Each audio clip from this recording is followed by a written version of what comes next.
Good morning, Willow class, and happy Friday. We have done some fantastic work this week, and I'm loving reading all of your writings for your problem page, like here. And the vocabulary that we had from yesterday's learning in this activity was just tremendous. So I really hope that we can then use this today to help us in our writing. I developed a bit of a success criteria for us today. And if you remember, I asked you to go onto Word Hippo, and if you've got a thesaurus at home, to use a thesaurus.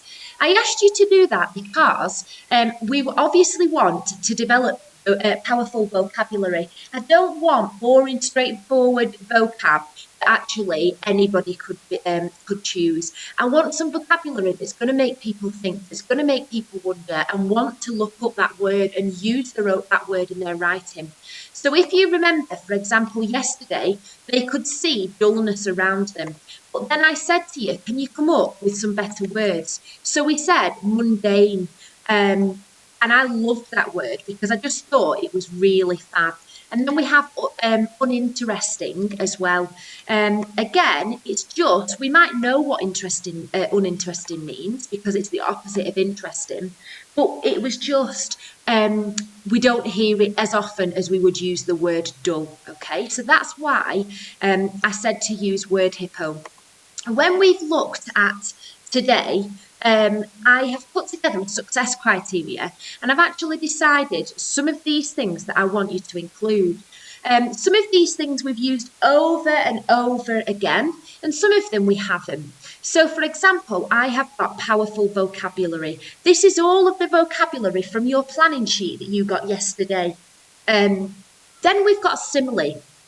If you remember here, we might say that the bedding felt clean. Okay, so we had clean, but I said a little bit boring. We could say that the bedding was as clean as something, and that is the simile. If you remember, a simile compares, I'll put this in red next to it actually, I think. It compares the thing you are talking about, the noun that you are talking about, to something else. So compares a noun to something else. Okay, so you might say crystal clear water.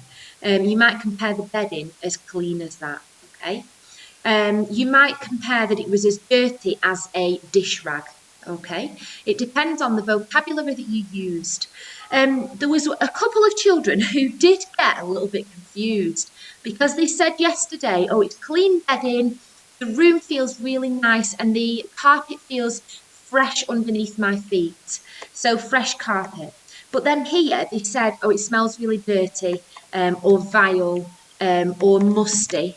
So that's fine. If you want to use those words, try to make sure that this and all of the rest of them tie in, because we can't have these being contradicting. Because when we come to write our description today, it just simply won't make sense. Okay?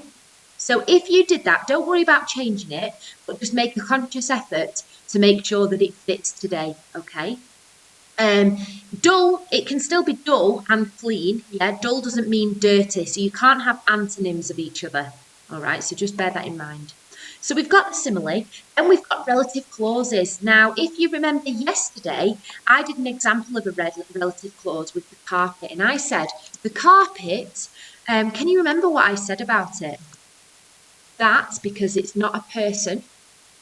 What was I saying? Good. That was that massaged my feet. Massaged the soles of my feet, I think I said actually. The carpet that massaged the soles of my feet, comma, because this is my relative clause. From here, all of this, yeah? The carpet was blue. So the main sentence is the carpet was blue.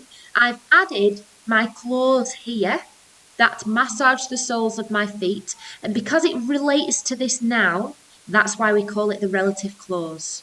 Okay, and then finally I've got reference to the 5 senses. So we've got the main things are what you can smell, see, hear and feel. These are the ones from yesterday, but you might even get something that you could taste. You might describe your simile The clean bedding tasted, it might make you taste of a certain thing that you think is really clean and fresh, like crispy fresh apples. Okay. And then finally, I've got my powerful vocabulary. Sorry. My powerful vocabulary is all of the things that I pulled from Word Hippo or from a thesaurus yesterday. Okay. Now, I'm not actually going to write my own description setting today. However, you guys are. Your descriptive paragraph needs to be full of detail about the room. Now, if you remember yesterday, we watched the video of August in his bedroom. So if you are struggling for ideas, or if you didn't include that much detail yesterday, go back and watch it. Yeah, you might choose to talk about it as though it's in first person, or you might choose as though it's not. So you, for example, as I walked into August's possessive apostrophe bedroom, the pungent smell,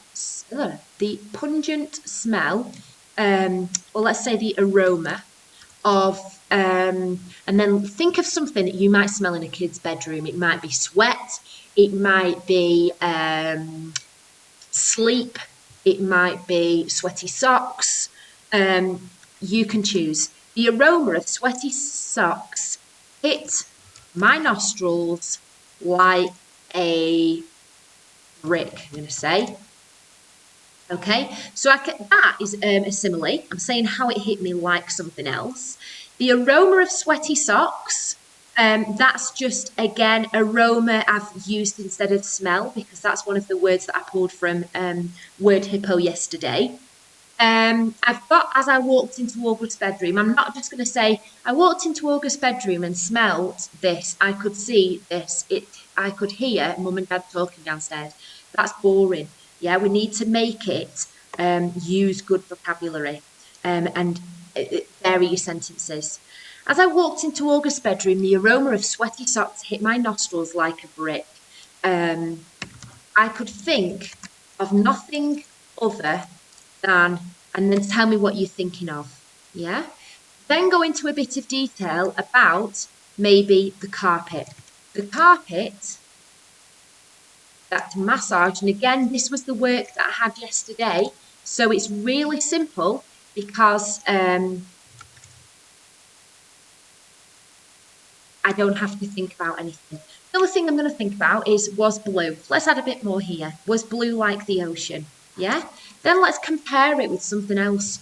The walls, which were a paler colour than the carpet, made me feel what? Made me feel anxious, welcome. I'm going to say welcome. And then go into a little bit more detail about this. Okay, so this is what you guys are going to do today. I really want to have a good, chunky, detailed description. It's not just going to be one paragraph. It's probably going to be over half a page, maybe a couple of paragraphs, because you're really setting the description to the person that's going to be reading this. Imagine that they haven't seen the film.